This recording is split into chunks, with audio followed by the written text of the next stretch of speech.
Hello friends. तो हम SK18 का पेपर 13 पढ़ रहे थे। 36 तक हमने कर लिए थे, अभी 37 है। ठीक है, 37 MCQ से स्टार्ट करेंगे।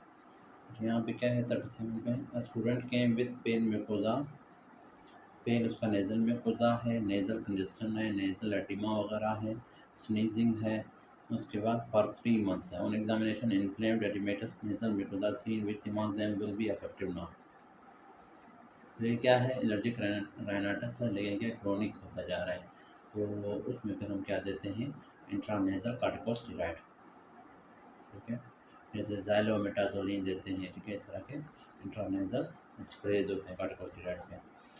फिर सेक्सुअली एक्टिव फीमेल के विद डिस्फीडिया, सेक्सुअली एक्टिव है, फिर उसको बर्निंग मैक्यूरेशन है, डिस्फीडिया है। Urine district and culture shows increase leukocytes. Urine district पे और कल्चर पे इंक्रीज्ड ल्यूकोसाइट्स हैं, पॉजिटिव नाइट्रेट्स हैं एंड ग्राम पॉजिटिव ऑर्गेनिज्म।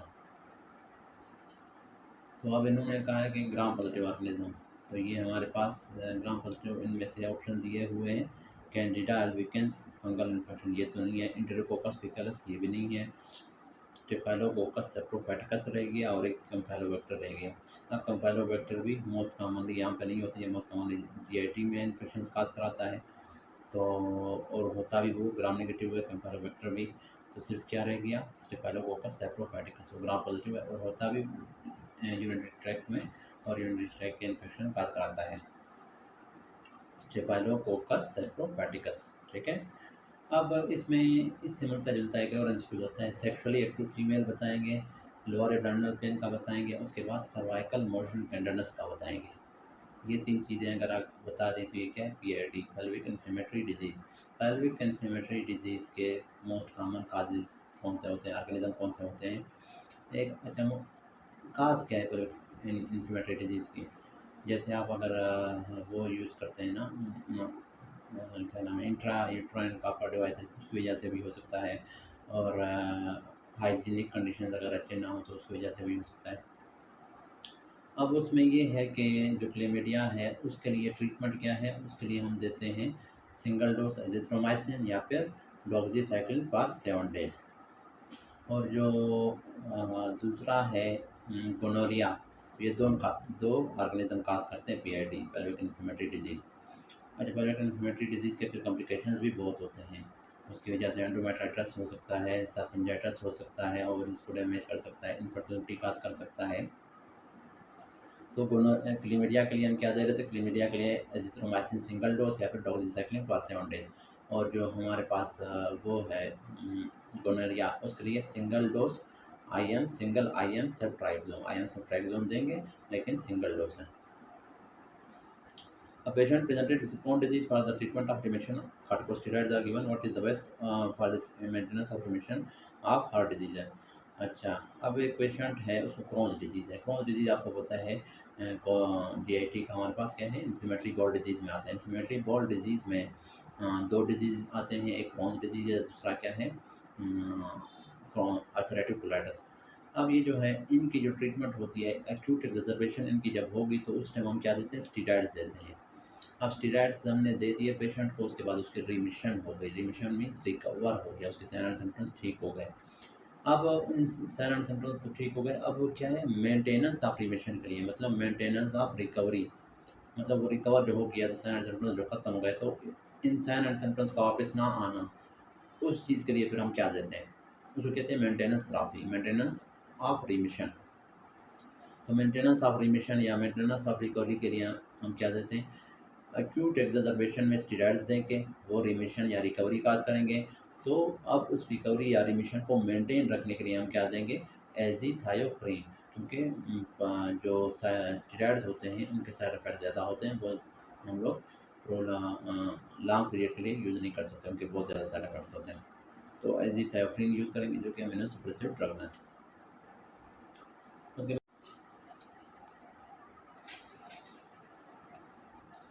अच्छा, तो हम पढ़ रहे थे, सोल्जर हाई अल्टीट्यूड पे गया था।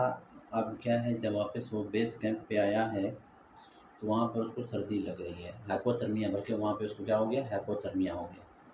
अब वो कह रहा है कि adapt to cold weather by heat generation due to itch है। तो उसको ये हाइपोथर्मिया क्यों हुआ? क्योंकि वो जो हायर अल्टीट्यूड पे गया था, उस वक्त वहाँ पे क्योंकि टेम्परेचर बहुत कम था, तो उसके बॉडी ने क्या किया, उसका जो पोस्टीरियर हाइपोथैलेमस है, पोस्टीरियर हाइपोथैलेमस का काम क्या होता है, सर्दियों में हीट जनरेट करवाना। पोस्टीरियर हाइपोथैलेमस में सिंपैथेटिक नर्वस सिस्टम के फाइबर्स होते हैं, सिंपैथेटिक नर्व्स होते हैं, वो जब एक्टिवेट होते हैं तो वो बॉडी के टेम्परेचर को, बॉडी में हीट प्रोडक्शन को इंक्रीज़ करते हैं। किस तरह से? शिवरिंग थर्मोजेनेसिस करवा के, मतलब शिवरिंग होती है, उसकी वजह से हीट प्रोड्यूस होती है। इसके अलावा बॉडी में और बहुत ज़्यादा एडाप्टिव मैकेनिज्म अपना के। तो अब क्या है, अब वही पेशेंट जब अचानक आता है वापस बेस कैंप पे, अब बेस कैंप पे तो इतनी सर्दी नहीं है, वहाँ पे तो सर्दी बहुत थी, लेकिन अब उसका बॉडी अडॉप्ट हो गया है, वो हीट जनरेट कर रहा है। लेकिन अब वो बेस कैंप पे जब आया है, उसका बॉडी जो है यहाँ पर भी हीट प्रोड्यूस करवा रहा है।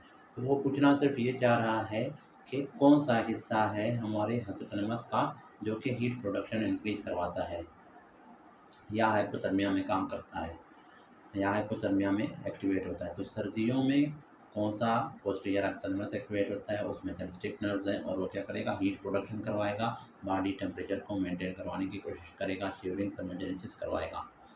फिर हमारे पास है एंटीरियर हाइपोथैलेमस, वो क्या करता है, वो फिर हीट में, गर्मियों में, वार्म टेम्परेचर में, वार्म एनवायरनमेंट में एक्टिवेट होता है, और उसका फंक्शन फिर कूलिंग है।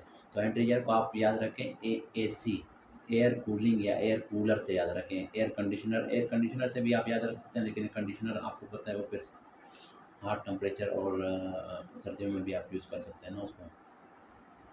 तो एयर कूलर से याद रखें, ठीक है, एयर कूलर कूलिंग करवाता है। तो एंटीरियर हाइपोथैलेमस कूलिंग करवाता है। एक्टिवेट कब होगा? गर्मियों में, हीट, वार्म इन्वायरमेंट में, वार्म टेम्परेचर में, और फंक्शन क्या है, कूलिंग करवाता है। और पोस्टीरियर हाइपोथैलेमस एक्टिवेट कब होगा? सर्दियों में, ठीक है, कोल्ड टेम्परेचर में, कोल्ड इन्वायरमेंट में, कोल्ड वेदर में। लेकिन क्या है, फंक्शन क्या है, हीट प्रोडक्शन। फिर एक क्वेश्चन आता है कि हमारे बॉडी का टेम्परेचर कौन रेगुलेट करता है? तो उसमें आपने पोस्टीरियर हाइपोथैलेमस लगाना है, उसमें आपने एंटीरियर हाइपोथैलेमस लगाना है, एंटीरियर लगाना है, उसमें आपने पोस्टीरियर हाइपोथैलेमस नहीं लगाना, ये बात याद रखें। लेकिन अगर प्री ऑप्टिक न्यूक्लियस भी दिया हुआ था, तो फिर आप प्री ऑप्टिक न्यूक्लियस लगाएंगे, क्योंकि वो भी टेम्परेचर रेगुलेशन में उसका बहुत इंपॉर्टेंट रोल है। अगर वो नहीं है ऑप्शन में, फिर आप लगाएंगे एंटीरियर हाइपोथैलेमस। अगर वो भी नहीं होगा, फिर आप पोस्टीरियर हाइपोथैलेमस लगा दें। तो ये इस तरह से होता है। अच्छा, उसके बाद है patient with history of chronic cough and fever, reticulonodular opacities हैं, ऑन एक्सरेज हैं, एपिथेलियल सेल्स हैं, seen on histology, what type of reaction is occurring in it. ये अभी देखें, ये टिपिकल टीबी की जो हमारे पास हिस्ट्री है वो इन्होंने दी है कि क्या है, उसमें एक्सरे के ऊपर रेटिकुलोनोडुलर ओबेसिटीज़ हैं, और उसको क्या है, फीवर है, उसको कफ है, क्रोनिक कफ है, फीवर है, रेटिकुलोनोडुलर ओबेसिटीज़ हैं एक्सरे के ऊपर, और एपिथेलियल सेल्स हैं। तो ये क्या है, टीबी है। अब वो पूछ रहे टीबी में कौन सा हाइपर सेंसिटिविटी रिएक्शन होता है? जो पीपीडी था या फिर मोन्टाक्स टेस्ट था, उसमें भी टाइप 4 हाइपर सेंसिटिविटी रिएक्शन हो रहा था, और टीबी अगर डिजीज़ है उसमें भी टाइप 4 हाइपर सेंसिटिविटी रिएक्शन होता है। और टाइप 4 हाइपर सेंसिटिविटी रिएक्शन के बारे में ये भी आ सकता है कि उसमें कौन सा चीज़ इन्वॉल्व होता है, उसमें CD4 टी सेल या हेल्पर टी सेल इन्वॉल्व होते हैं। इसके अलावा जितने भी टाइप 1, 2, 3 जो होते हैं, उनमें क्या होते हैं, एंटीबॉडीज़ इन्वॉल्व होते हैं। इस वजह से इसे कहते हैं डिलेड मीडिएटेड इम्यूनिटी या डिलेड हाइपर सेंसिटिविटी रिएक्शन। फिर HIV में मोस्ट कॉमन फंगल इन्फेक्शन क्या होता है, Candida. A patient present with hypoglycemia, hepatosplenomegaly, recurrent episodes of fainting है, improved consciousness on feeding है, is having increased lactate level and ketones है, glycogen। अच्छा, ये इस सिनेरियो में कह रहे हैं कि एक पेशेंट है, उसको हाइपोग्लाइसीमिया हो गया है, उसको फेंटिंग हो गई, उसको हेपेटोस्प्लेनोमेगली भी है, उसके बॉडी में कीटोन्स भी प्रेजेंट हैं। अच्छा, उसको जो है जब हमने फिर फूड खिलाया, ठीक है, तो फीडिंग के बाद वो उसकी कॉन्शियसनेस इंप्रूव हो गई, और वो खुद बता रहा है कि एक ग्लाइकोजन स्टोरेज डिजीज़ है, वुन गेर्कीज डिजीज़। तो ये पूछ रहा है सिर्फ कि इसमें कौन सा एंजाइम डिफिशिएंट है। ग्लाइकोजन स्टोरेज डिजीज़ नाम से जाहिर है कि इसमें ग्लाइकोजन स्टोर होता रहता है, लेकिन उसकी ब्रेकडाउन नहीं होती। ग्लाइकोजन नॉर्मली कहाँ पे स्टोर होता है, लिवर में और स्केलेटल मसल्स में। तो ये जब हम बिटवीन द मील्स हमारे बॉडी के जो ग्लूकोज लेवल है उसको कौन मेंटेन करता है, ग्लाइकोजिनोलाइसिस। ग्लाइकोजन की ब्रेकडाउन होती है, तो उसके बाद ग्लाइकोजन जब ब्रेकडाउन होती है तो किस में कन्वर्ट होता है, ग्लूकोज में। वो ग्लूकोज फिर यूज़ होता है बॉडी को एनर्जी प्रोवाइड करने के लिए। अब ग्लाइकोजन स्टोरेज डिजीज में ये ग्लाइकोजन की ब्रेकडाउन नहीं होती, ग्लाइकोजिनोलाइसिस का प्रोसेस नहीं होता क्योंकि एंजाइम डिफिशिएंट है। तो कौन सा एंजाइम डिफिशिएंट है? ग्लूकोज 6 फास्फेटेज एंजाइम डिफिशिएंट है इस डिजीज़ में, वोन गिरकीज में। इसके अलावा और भी ग्लाइकोजन स्टोरेज डिजीज़ हैं, लेकिन ये जो वोन गिरकीज डिजीज़ है इसमें कौन सा एंजाइम? Glucose 6 phosphatase enzyme. अब इस एंजाइम का काम क्या था कि ये ग्लूकोज 6 फास्फेटेज क्या कर रहा था? ग्लूकोज से फास्फेट को अलग कर रहा था। जब फास्फेट ग्लूकोज से अलग होगा तो ग्लूकोज सेल से निकल के ब्लड में एंटर हो सकता है, लेकिन जब ये एंजाइम नहीं होगा तो फास्फेट रिमूव नहीं होगा। जब फास्फेट रिमूव नहीं होगा तो ग्लूकोज और एक पोलर मॉलिक्यूल के तौर पर रिएक्शन कर रहा है, क्योंकि फास्फेट के ऊपर नेगेटिव चार्ज होता है ना, तो वो बाहर, और एक तो इसका साइज़ भी बड़ा है और चार्ज भी है, उसकी वजह से वो ग्लूकोज ट्रांसपोर्टर के थ्रू बाहर ब्लड में नहीं जा सकेगा और टिश्यूज़ में एक्युमुलेट होता रहेगा, और इस वजह से उसको हाइपोग्लाइसीमिया हो रहा है। हाइपोटोस्प्लेनोमेगाली भी इसी वजह से हो रहा है, क्योंकि लिवर में ग्लाइकोजन स्टोर होता है, तो ये स्टोर होता होता लिवर के साइज को इंक्रीज़ कर रहा है।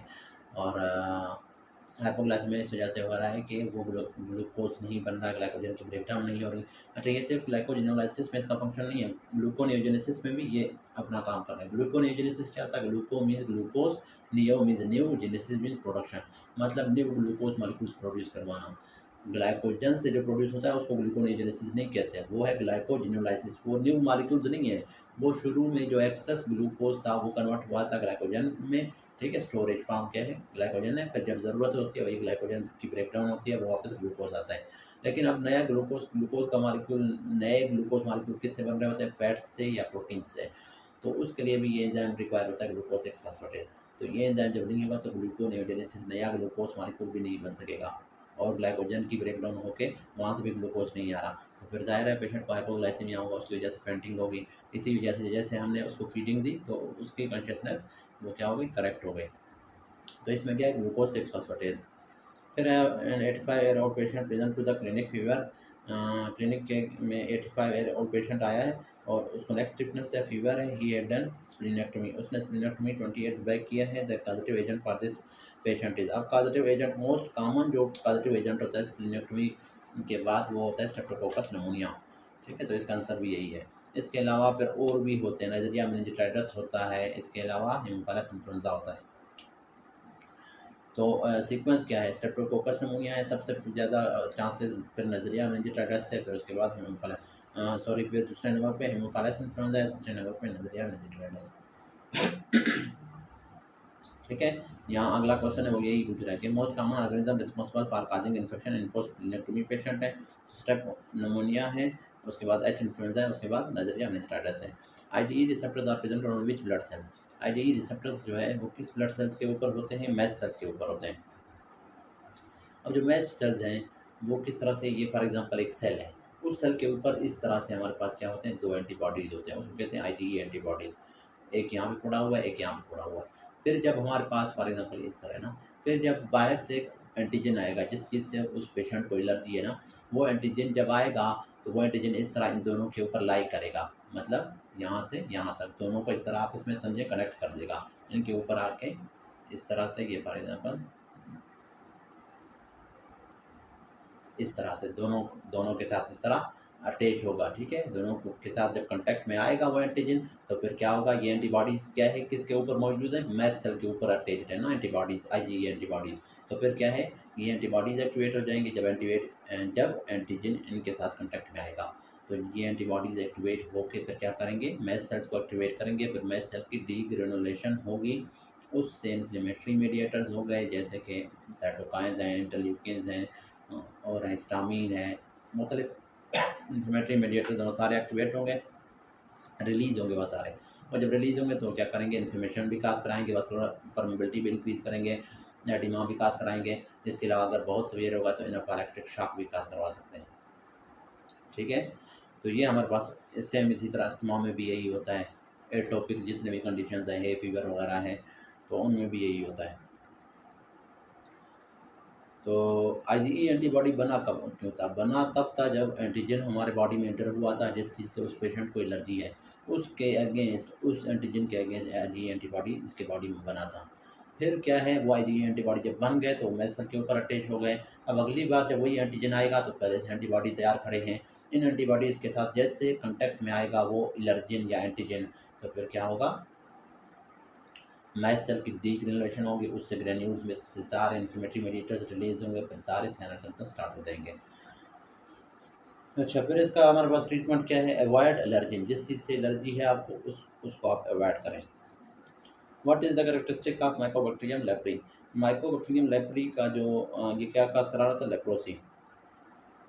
ये एक acid fast extracellular bacteria है, सॉरी इंट्रासेलुलर।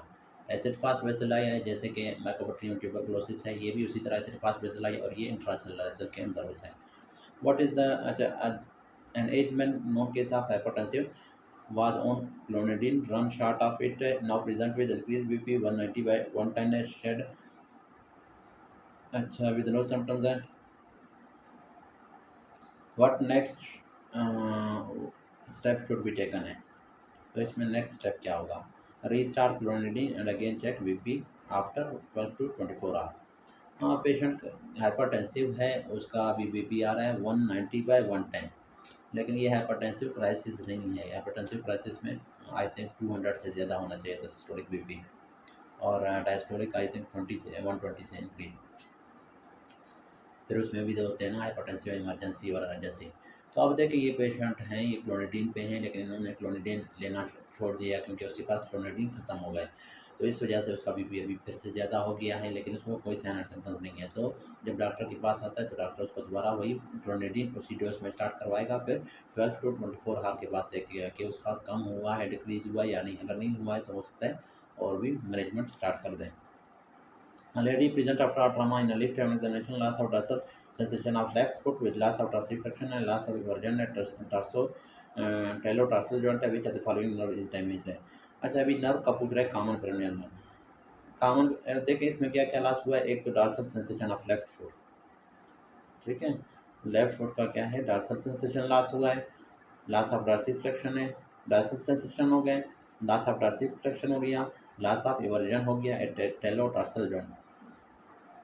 तो ये कौन करवा रहा था? डार्सी फ्लैक्शन है, और डार्सल सरफेस के ऊपर जो सेंसेशन है उनको, और इसके अलावा इवर्जन, इन सब को कौन करवा रहा था? Common peroneal nerve. जब वो डैमेज होगा तो इवर्जन भी नहीं हो सकेगी।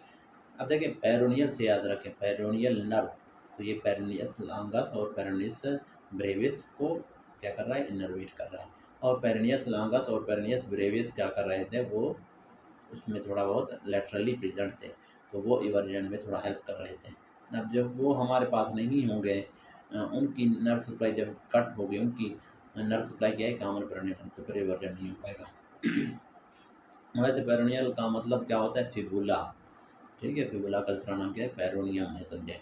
तो उसी से जो लिगामेंट्स निकल रहे हैं उनको हम लोग पेरोनियल उनके नाम में आता है। जो मसल उससे ओरिजिनेट हो रहे हैं या उसके ऊपर इंसर्ट हो रहे हैं उसको हम नाम पेरोनियल दे रहे होते हैं, और जो नर्व्स उसके लिए होता है या उसके मसल्स के लिए होता है उसको हम पेरोनियल का नाम दे रहे होते हैं। ये बात याद रखें। लेडी प्रेजेंट आफ्टर ट्रॉमा, ये वही है, ठीक है। अच्छा, hyper calcaemia, now what will be increase? अच्छा, हाइपर कैल्सीमिया है पेशेंट को, अब इंक्रीज क्या होगा? ये एमसीक्यूज बार बार आ रहा है, तो इसमें 24-25 डाइहाइड्रोक्सी कोलकैल्सिफेरॉल इंक्रीज होगा, ठीक है, इसका आंसर यही है। देखिए, अगर एक होता है जब विटामिन डी इंक्रीज होता है तो किस चीज़ को इंक्रीज करता है? 125 डाइहाइड्रोक्सी कोलकैल्सिफेरॉल, वो खुद विटामिन डी है ना 125। लेकिन अगर हाइपर कैल्सीमिया पहले से प्रेजेंट है, विटामिन डी का फंक्शन क्या था? कैल्शियम एब्जॉर्प्शन को इंक्रीज करना और कैल्शियम एक्सक्रीशन को डिक्रीज करना, ठीक है, और कैल्शियम इस तरह से बोन्स के अंदर कैल्शियम इंक्रीज हो जाएगा, तो ये विटामिन डी का फंक्शन है, बोन्स के अंदर, ब्लड के अंदर, हर जगह कैल्शियम को इंक्रीज करना। लेकिन जब हमारी बॉडी देखेगी कि हमारे ब्लड के अंदर पहले से कैल्शियम बहुत ज़्यादा है, तो हमारा बॉडी सिग्नल भेजेगा विटामिन डी की तरफ कि मज़ीद विटामिन डी ना बने, ताकि मज़ीद कैल्शियम एब्जॉर्ब ना हो जीआईटी से। नहीं तो क्या होगा? हाइपर कैल्सीमिया की वजह से बहुत ज़्यादा टॉक्सिसिटी हो जाएगी। तो फिर क्या करेगा हमारी बॉडी? विटामिन डी बनाने की बजाय क्या बनाएगा? विटामिन डी कैसे बन रहा था? 125 डाइहाइड्रोक्सी कोलकैल्सिफेरॉल था ना, तो अब हमारी बॉडी क्या बनाएगा? 24-25 डाइहाइड्रोक्सी कोलकैल्सिफेरॉल। अब ये जो है ये विटामिन डी में कन्वर्ट नहीं होगा, ये चीज़ जो 125 था वो फिर एक्टिव फॉर्म में कन्वर्ट हो रहा था विटामिन डी में, लेकिन 24-25 जो होता है ये विटामिन डी में कन्वर्ट नहीं होता, ये कोई और प्रोडक्ट है, समझे, ठीक है। और फिर मज़ीद कैल्शियम एब्जॉर्ब नहीं होगा उस तरह से, इस तरह से फिर हम क्या है, बॉडी जो है अडाप्ट कर रहा होता है टुवर्ड्स हाइपर कैल्सीमिया, ठीक है। अब हाइपर कैल्सीमिया काज क्या करता है? काज यही कर रहा था, एक तो पोली यूरिया काज करेगा, यूरिन फॉर्मेशन इंक्रीज होगी। दूसरा क्या है, फॉर्मेशन ऑफ 24-25 डाइहाइड्रोक्सी 4-गैल्सिफिरॉल होता है। अच्छा, उसके बाद है which of the following metabolite of vitamin D is use for laboratory assessment है। अच्छा, विटामिन डी की कौन सी मेटाबोलाइट को हम यूज़ करते हैं लेबॉरेटरी असेसमेंट के लिए, तो वो है 25 हाइड्रोक्सिलेज है। ये एक एंजाइम है जो कि 25 carbon of the vitamin D का जो 25 कार्बन होता है, विटामिन डी किस चीज़ से डिराइव हुआ है, कोलेस्ट्रोल से। उस कोलेस्ट्रोल का जो 25th कार्बन होता है उसके ऊपर एक हाइड्रोक्सिल ग्रुप अटैच होता है। वो हाइड्रोक्सिल ग्रुप कौन अटैच करवा रहा होता है, एक एंजाइम 25 हाइड्रोक्सिलेज एंजाइम। ये कहाँ पे होता है, लिवर में होता है। और एक होता है 1 हाइड्रोक्सिलेज होता है, वो कहाँ पे होता है, वो किडनी में होता है। वो फिर फर्स्ट कार्बन पे हाइड्रोक्सिल अटैच करवाएगा। तो ये दोनों हाइड्रोक्सिलेशन जब होगी कोलेस्ट्रोल की, तो फिर वो विटामिन डी में कन्वर्ट होगा। तो अब ये पूछ रहा है कि लेबॉरेटरी में हम क्या है विटामिन डी की असेसमेंट के लिए क्या करते हैं, इस एंजाइम को देखते हैं 25 हाइड्रोक्सिलेज को। Artery which supply inferior thyroid gland is a branch of thyro cervical trunk. अच्छा, अब जो इन्फीरियर थायराइड ग्लैंड है, सॉरी, जो inferior thyroid gland is a branch of thyroid gland का जो इन्फीरियर पार्ट है उसको जो आर्टरी सप्लाई करता है, तो वो किस चीज़ की ब्रांच है। ये असल में इन्फीरियर थायराइड ग्लैंड नहीं है, ये बोल रहा है कि इन्फीरियर थायराइड आर्टरी का पूछ रहा है कि इन्फीरियर थायराइड आर्टरी जो है, जो कि हाँ सही है, थायराइड ग्लैंड का जो इन्फीरियर पार्ट है उसको inferior thyroid artery blood supply करता है। अब ये इन्फीरियर थायराइड आर्टरी ये किस चीज़ की ब्रांच है, तो ये खुद किस चीज़ की ब्रांच है, थायरो सर्वाइकल ट्रंक की। थायरो सर्वाइकल ट्रंक के क्या थे, 4 उसकी ब्रांचेस थे, उसको आप याद रख सकते हैं SITA, सिट ए, सिट ए या सिट्टा। एस से सुप्रास्कैपुलर आर्टरी था। अच्छा, आई से क्या था, इन्फीरियर थायराइड आर्टरी थी। टी से ट्रांसफर सर्वाइकल आर्टरी था। और ए से क्या था, असेंडिंग सर्वाइकल था। हाँ, असेंडिंग सर्वाइकल। तो 2 सर्वाइकल हैं, ठीक है, एक असेंडिंग सर्वाइकल था, एक ट्रांसफर सर्वाइकल। और एक थायराइड आर्टरी है, इन्फीरियर थायराइड आर्टरी है, और एक स्कैपुलर है, सुप्रास्कैपुलर। तो इसके ब्रांचेज हैं, थायरो सर्वाइकल ट्रंक है। Which of the following metabolic, अच्छा ये हो गया। Husband and wife came to you regarding their concern that both are thalassemia carrier and they are worried about their baby. Prenatal monitoring is necessary in this case because their child will be thalassemia. हाँ, अब दोनों अगर carriers हैं parents, ठीक है, तो उनके जो चाइल्ड होंगे वो कैरियर होंगे थैलेसीमिया के लिए, और उनको थैलेसीमिया हो भी सकता है। अगर एक को थैलेसीमिया मेजर या इंटरमीडिया है, दूसरे को भी इंटरमीडिया है या मेजर है, तो फिर तो उनको थैलेसीमिया के चांसेस हैं। कैरियर्स तो होंगे, हो भी सकता है उनको थैलेसीमिया बच्चों को। A man present with parietal lobe atrophy, what will happen, loss of right left disorientation. Parietal lobe की जब एट्रोफी होती है तो राइट लेफ्ट डिसओरिएंटेशन, पेशेंट को ये पता नहीं चलता कि ये राइट है ये लेफ्ट है, क्योंकि ये जो राइट लेफ्ट ओरिएंटेशन होता है इस कहाँ पे होता है, पैराइटल लोब में होता है। इसके अलावा एक चीज़ आता है कि राइट पैराइटल लोब जब डैमेज होता है, राइट पैराइटल लोब अगर डैमेज होगा तो उसमें क्या होगा, लेफ्ट हेमी नेग्लेक्ट सिंड्रोम होगा। हेमी लेफ्ट बॉडी जो होता है, हाफ बॉडी, उसका पेशेंट को जो है ना, वो फील करता है कि ये मेरा बॉडी नहीं है, वो उसका ख्याल भी नहीं रखेगा, उसकी ड्रेसिंग भी नहीं करेगा, उसका मतलब उसको अपना जानेगा ही नहीं। इसको कहते हैं हेमी नेग्लेक्ट सिंड्रोम। ये कब हो रहा था, जब राइट पैराइटल लोब डैमेज हो रहा था। इसके अलावा अभी इसने क्या है, पैराइटल, इसने राइट लेफ्ट नहीं दिया, तो पैराइटल लोब अब डैमेज होगा, उसमें ये पता नहीं चलेगा कि राइट कौन सा है, राइट पार्ट कौन सा है, लेफ्ट पार्ट कौन सा है। मतलब राइट वाली जूती लेफ्ट में पहन रहा होगा, लेफ्ट वाली राइट में, जैसे बच्चे करते हैं। लेकिन बच्चों में ये डैमेज नहीं है, बच्चों में ये अभी तक इतना डेवलप नहीं है, इस वजह से उनको अभी तक इस चीज़ की सेंस नहीं होती। अब पर्सन आगे है, EEG of a man with relax mind and eyes close है which show which EEG form. अच्छा, अब इसमें 2-3 चीज़ें हैं। एक पेशेंट है वो वेक है और अलर्ट है, जैसे अभी आप लोग बैठे हुए हैं, अगर लेक्चर सुन रहे हैं ना, तो आप वेक हैं और अलर्ट हैं, तो इस वक्त आपके EEG अगर करवाएं तो कौन से वो वेव्स दिखाई देंगे, बीटा वेव्स। लेकिन अगर आप थोड़ा सा आंखें बंद कर दें, लेट जाएं, रिलैक्स हो जाएं, ठीक है, लेकिन जाग रहे हैं आप, लेकिन आपने आइज़ क्लोज कर दी और रिलैक्स मोड में पड़े हुए हैं, तो उस वक्त क्या है, अल्फ़ा वेव्स क्या होते हैं, वो एक्टिवेट, वो आपके ब्रेन में प्रेजेंट होते हैं। और जब आप लाइट स्लीप में चले जाते हैं, शुरू का जो लाइट स्लीप है, उसमें फिर कौन से वेव्स होते हैं, थीटा वेव्स होते हैं। उसके बाद डीप स्लीप में जब जाते हैं तो उसमें कौन से वेव्स होते हैं, डी से डेल्टा वेव्स। तो शुरू में थीटा होंगे लाइट स्लीप में, और डीप स्लीप में डेल्टा वेव्स। तो ये ईजी है, ये आपने याद रखने, इससे एमसीक्यूज आते हैं। A person in marathon race at the end of the race he drinks water to compensate fluid loss due to sweating. What will be the scene in him at the end of the marathon race? अब marathon race के बाद वो कह रहा है कि patient को क्या होगा। अब ये ड्रिंक ऑफ वाटर ये इसने वैसे कन्फ्यूजन के लिए दिया है। क्या होगा? उसका इंट्रासेलुलर वॉल्यूम डिक्रीज होगा। ठीक है, इसका आंसर यही है, डिक्रीज इंट्रासेलुलर फ्लूइड वॉल्यूम। वजह क्या है? उसको स्वेटिंग बहुत ज़्यादा हो रही है। स्वेटिंग में क्या है? साल्ट निकल रहा है, साल्ट के साथ बहुत ज़्यादा फ्लूइड निकल रहा है, तो फिर क्या सेल के अंदर जो फ्लूइड है वो डिक्रीज हो जाएगा। उसके बाद है, अब देखिए यहाँ पर एक्सप्लेनेशन इसने दी है। Here asking what will happen at the end of the race. He will be depleted in water more in ICF volume. ठीक है, ICF वॉल्यूम में उसका वाटर बहुत ज़्यादा डिप्लीटेड होगा। लेकिन अगर वो क्वेश्चन में पूछे if asked what will be the changes after drinking water then below sequence. हाँ, अब इसने यहाँ पे दिया हुआ है कि उसने मैराथन रोज के एंड पे, मैराथन रेस था उसके एंड पे उसने ड्रिंक किया है वाटर, लेकिन उसने ये नहीं पूछा कि वाटर पीने के बाद क्या कौन से चेंजेस आए। अगर वो पूछे कौन से चेंजेस आए तो फिर आंसर अलग होगा। अभी जो है वो सिर्फ ये पूछ रहा है कि पेशेंट ने मैराथन रेस एंड किया है, अब वाटर उसने पिया। अब वाटर उसने पिया है, ये वाटर वाला जो पोर्शन है ये इन लोगों ने कन्फ्यूजन के लिए अब दिया है, क्योंकि आगे इन लोगों ने ये नहीं पूछा कि वाटर पीने के बाद उसके अंदर क्या चेंजेस आए। उन्होंने ये कहा है कि उसमें क्या होगा, सिंपल ये पूछा है उसमें क्या है, what will be seen in him at the end of marathon race. अब देखें वो कह रहा है कि मैराथन रेस के एंड पे उसके अंदर क्या दिखाई देगा। शुरू में इसने कहा कि मैराथन रेस एंड हुआ है, उसके बाद पेशेंट ने वाटर पिया है, वाटर ड्रिंक किया है, उसके बाद ये पूछ रहे कि उसके बॉडी में क्या होगा at the end of marathon race. अगर वो कहता उसके बॉडी में क्या चेंजेस आएंगे आफ्टर ड्रिंकिंग वाटर, तो फिर जो है सीक्वेंस अलग होता। ठीक है, तो अब ये चीज़ वो नहीं पूछ रहे, इस वजह से अब यहाँ पे आंसर है डिक्रीज ICF वॉल्यूम। अब नीचे एक्सप्लेनेशन में दिया हुआ है, अगर उन्होंने दिया कि वाटर पीने के बाद कौन से चेंजेस आएंगे, ठीक है, मैराथन रेस के बाद वाटर पीने के बाद कौन से चेंजेस, तो उसमें फिर क्या होगा, सबसे पहले क्या होगा, ICF वॉल्यूम सबसे पहले इंक्रीज होता है। वाटर जब आप पियेंगे मैराथन रेस के बाद, ICF वॉल्यूम पहले डिप्लीट हुआ पड़ा है, जब आप वाटर पियेंगे तो क्या है ICF वॉल्यूम आपका इंक्रीज होगा। ये ऑप्शन में अगर नहीं हुआ तो फिर आप लगाएंगे डिक्रीज ICF ऑस्मोलरिटी।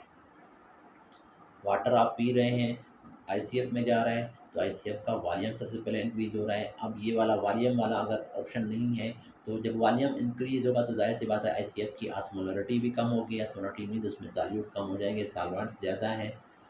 अगर वो ऑप्शन भी नहीं हुआ तो फिर आप क्या करेंगे, फिर उसके बाद क्या होगा, इंक्रीज ECF वॉल्यूम। ठीक है, फिर उसके बाद सबसे पहले ICF वॉल्यूम इंक्रीज हुआ, उस ICF वॉल्यूम के इंक्रीज होने की वजह से क्या हुआ, ICF की ऑस्मोलरिटी डिक्रीज हो गई। उसके बाद फिर ECF वॉल्यूम इंक्रीज होगा, ECF वॉल्यूम इंक्रीज जब होगा तो उसकी वजह से ECF की ऑस्मोलरिटी डिक्रीज होगी। इस तरह से आपने याद रखना है ये सीक्वेंस। 60-year-old man है प्रेजेंटेड इन OPD है with complain of haematuria and increase urinary frequency on DRE। अच्छा, एक 60-year-old मैन ने OPD में आया है, उसको हेमाचोरिया भी है और यूरिनरी फ्रीक्वेंसी ज़्यादा है। DRE के ऊपर देयर इज स्टोनी, DRE के ऊपर स्टोनी हार्ड मास फेल्ट है, that is positive lymphatic drainage, that is prostate lymphatic drainage of it. मतलब ये सारा इन लोगों ने देखें, ये आपको कंफ्यूज करने के लिए इतना बड़ा सिनेरियो देते हैं। अब सिंपली वो पूछना ये चाह रहे हैं कि प्रोस्टेट का जो लिम्फेटिक ड्रेनेज है वो क्या है, तो वो हमारे पास है इंटरनल इलिक एंड सैक्रल। ये आपने रटा लगाना, ये रटे वाली चीज़ है, internal iliac and sacral lymph node है मोस्ट कॉमन कर।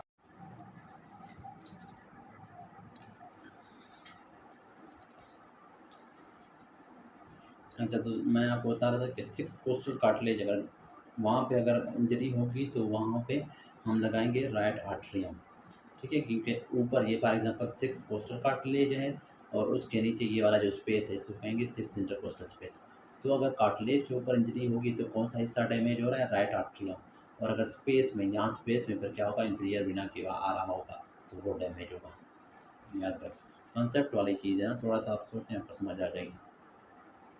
उसके बाद पियानो प्लेयर है प्रेजेंट विद राइट और लेफ्ट हेमिस्फेयर लीजन है, which of the following will be problematic in him, fine movements of the hands. अच्छा, राइट या left hemisphere का अगर लीजन है पियानो प्लेयर में तो उसमें क्या होगा, fine movements of hands loss हो जाएंगे। ठीक है, क्योंकि हेमिस्फेयर लीजन है मतलब फ्रंटल कॉर्टेक्स की बात कर रहा है ना, तो उसमें हमारे पास क्या है, जाहिर सी बात है फाइन मूवमेंट्स हो गया है, मोटर कॉर्टेक्स कंट्रोल कर रहा था ना, तो वो लॉस हो जाएंगे। Cimetidine is given pre operatively as it decrease gastric acid volume है, ठीक है। प्री ऑपरेटिवली सिमेट्रिन इस वजह से देते हैं, ये गैस्ट्रिक एसिड वॉल्यूम को डिक्रीज करता है। विच आर द फॉलोइंग, अच्छा इसमें ये भी दिया हुआ है कि गैस्ट्रिक एसिड को डिक्रीज करता है, लेकिन गैस्ट्रिक एसिड को भी ये डिक्रीज करता है, लेकिन उससे ज़्यादा ये क्या करेगा, गैस्ट्रिक एसिड के वॉल्यूम को डिक्रीज करता है। सेम चीज़ है वैसे, लेकिन क्या है, बी ऑप्शन उन्होंने टिक किया हुआ है। Which are the following and psychotic anti psychotic drug causes hallucination elate and elevate mania. अब कौन सी चीज़ है, कौन सा एंटी साइकोटिक ड्रग है जो कि हेलुसिनेशन करवाता है और मैनिया को इंक्रीज करवाता है, तो वो है ओलंजापिन। ये रटी वाली चीज़ है ना, इसको आप रख लें। इफ पायलोरिक स्पंटर इज कट है, व्हाट विल हैपन है, इंक्रीज गैस्ट्रिक एम्पटिंग। अब देखिए इसमें दो तीन चीज़ें एक्सप्लेनेशन में दिए हुए हैं। अगर फंडस को आप रिमूव करेंगे तो गैस्ट्रिक एम्पटिंग डिक्रीज होगा, ठीक है। गैस्ट्रिक हमारे पास सॉरी गैस्ट्रिक कंप्लाइंस डिक्रीज होगा। अगर पायलोरिक स्फिंक्टर को आप निकाल दें तो सॉलिड जल्दी पास करेंगे किसमें, स्मॉल इंटेस्टाइन में, तो गैस्ट्रिक एम्पटिंग फास्ट हो जाएगी। फंडस को रिमूव करेंगे, गैस्ट्रिक कंप्लाइंस डिक्रीज है। आपने पायलोरिक स्फिंक्टर को रिमूव किया तो सॉलिड डायरेक्टली पास होगा स्मॉल इंटेस्टाइन में, ठीक है। तो एम्पटिंग फास्टली होगी। और अगर आप गैस्ट्रिक एंट्रम निकाल दें तो फिर क्या होगा, गैस्ट्रिक एसिड प्रोड्यूस नहीं होगा, जाहिर सी बात है, पैराइटल सेल वहीं पे थे, चीफ सेल, ठीक है, वहीं पे थे, गैस्ट्रिक एंट्रम में होते हैं, वहाँ से एसिड प्रोड्यूस हो रहा होता है। और इसके बाद एक्सप्लेनेशन में और क्या दिया हुआ है, हाँ बस यही है। पायलोरस अगर रिमूव करेंगे सॉलिड पास करेगा इजीली, ठीक है। एंट्रम रिमूव करेंगे गैस्ट्रिक एसिड प्रोडक्शन डिक्रीज होगा, और फंडस रिमूव करेंगे गैस्ट्रिक कंप्लाइंस डिक्रीज होगी।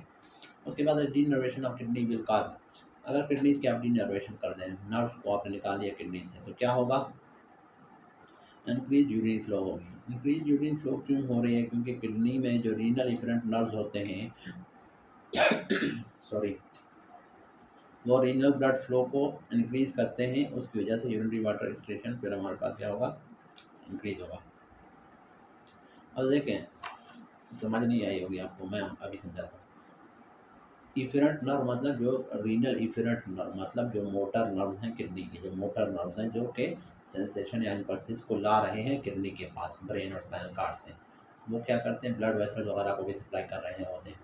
जब उनको आप काट देना तो ब्लड वेसल को, उन्होंने ब्लड वेसल के टोन को मेंटेन किया होता, अब वो आपने काट दिए तो ब्लड वेसल की क्या है, ब्लड फ्लो ज़्यादा हो जाएगी ब्लड वेसल के अंदर। ब्लड फ्लो जब ज़्यादा होगी तो ज़्यादा यूरिन फ्लो, यूरिन ज़्यादा बनेगा और यूरिन एक्सक्रीशन ज़्यादा होगी।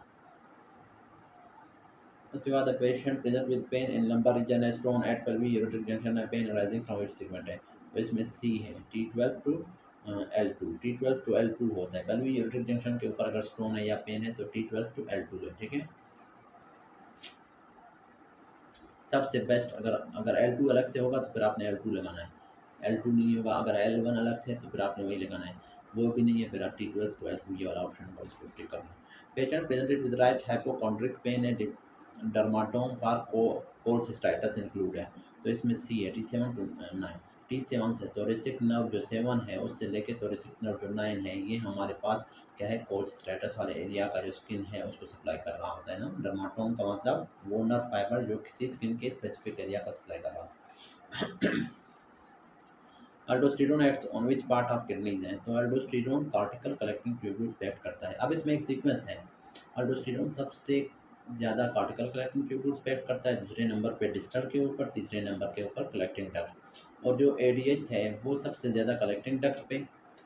अब इसको आप इस तरह से याद रखें, एक अल्डोस्टेरोन है एक ADH है, बस ये रट्टे वाली चीज़ है। ये चीज़ तो आप याद रखें कि जो डिस्टल कन्वर्टेड ट्यूब्यूल है वो दरमियान में है दोनों के, और अल्डोस्टेरोन ज़्यादा किस पे एक्ट कर रहा है, कार्टिकल कलेक्टिंग ट्यूब्यूल पे, और कम किस पे, कलेक्टिंग डक्ट पे, और ADH ज़्यादा कलेक्टिंग डक्ट पे एक्ट कर रहा है और सबसे कम किस चीज़ के ऊपर, कार्टिकल कलेक्टिंग ट्यूब्यूल पे। Patient present with anuria का मतलब यूरिन बिल्कुल प्रोड्यूस ना होना या लेस देन 100 का, कुछ बुक्स में आई थिंक 50 लिखा होता है। Immediately after swear episodes of diarrhoea, diarrhoea बहुत हो गई तो उसकी वजह से क्या होता है, ब्लड फ्लो डिक्रीज हो गया किडनीज की तरफ, उसकी वजह से प्री रीनल एजिटीमिया इसको कहते हैं, या प्री रीनल फेल्वर। तो प्री रीनल फेल्वर हो गया, उसकी वजह से एक्यूट किडनी इंजरी भी हो सकता है, एक्यूट ट्यूबुलर नेक्रोसिस भी हो सकती है। अच्छा आगे क्या दिया हुआ है, अच्छा उसको डायरिया हुआ था, सीवियर एपिसोड्स ऑफ डायरिया और वोमिटिंग थे। क्रिएटिनिन उसका 9.1 हो गया। आफ्टर 3 सेशन ऑफ डायलिसिस है, patient fail to have urine output है। Renal biopsy show cortical necrosis and severe acute tubular necrosis है। What is cause in this patient है, तो ये इरिवर्सिबल इंजरी है ना। एक्यूट ट्यूबुलर नेक्रोसिस अगर हो गई है और इतनी ज़्यादा क्रिएटिनिन है, तो ये हमारे पास क्या है, उसकी 3 सेशन डायलिसिस के हो चुके हैं ना। उसके बाद रीनल बायोप्सी भी हमने किया, उसके ऊपर कॉर्टिकल नेक्रोसिस बहुत ज़्यादा था ना, तो ये क्या है, इरिवर्सिबल इंजरी हो चुकी है। अब वो वापस रिवर्स नहीं हो सकता, अब रीनल ट्रांसप्लांट करवाना पड़ेगा। A female with short stature, hand swollen and neck widely spaced nipple and is now 20 years old. एक फीमेल है, उसका शॉर्ट स्टेचर हैंड है, शॉर्ट स्टेचर है, हैंड और swollen और नेक उसका swollen नेक है, swollen हैंड्स हैं और वाइडली स्पेस्ड निपल है और 20 ईयर है उसकी एज और उसको एमेनोरिया है and absent secondary sexual characteristics हैं। तो ये हमारे पास स्टेरियोटाइप इसमें क्या होगी, टर्नर सिंड्रोम है ना।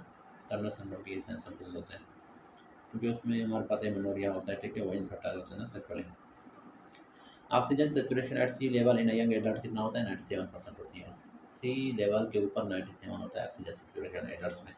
इन a patient with obstructive jaundice है, what the reason for increase bleeding tendency.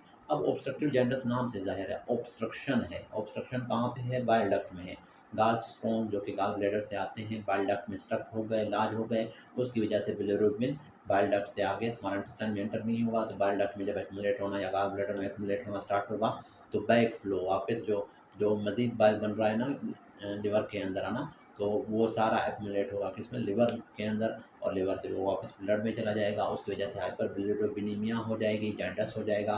और साथ में ये हाइपर बिलिरुबिनीमिया लिवर के अपने फंक्शन को भी अफेक्ट करता है, सिंथेटिक एक्टिविटी को डिक्रीज़ करेगा। लिवर का सिंथेटिक एक्टिविटी क्या होता है, क्लॉटिंग फैक्टर्स को और एल्ब्यूमिन को सिंथेसाइज करना। तो क्लॉटिंग फैक्टर एक स्पेसिफिक क्लॉटिंग फैक्टर होती है, प्रोथ्रोम्बिन इसको कहते हैं, तो उसकी सिंथेसिस कम हो जाएगी। जब वो कम होगा क्लॉटिंग फैक्टर, तो फिर क्या होगा, ब्लीडिंग टेंडेंसीज इंक्रीज होंगे। सिंपल सी बात है, ठीक है।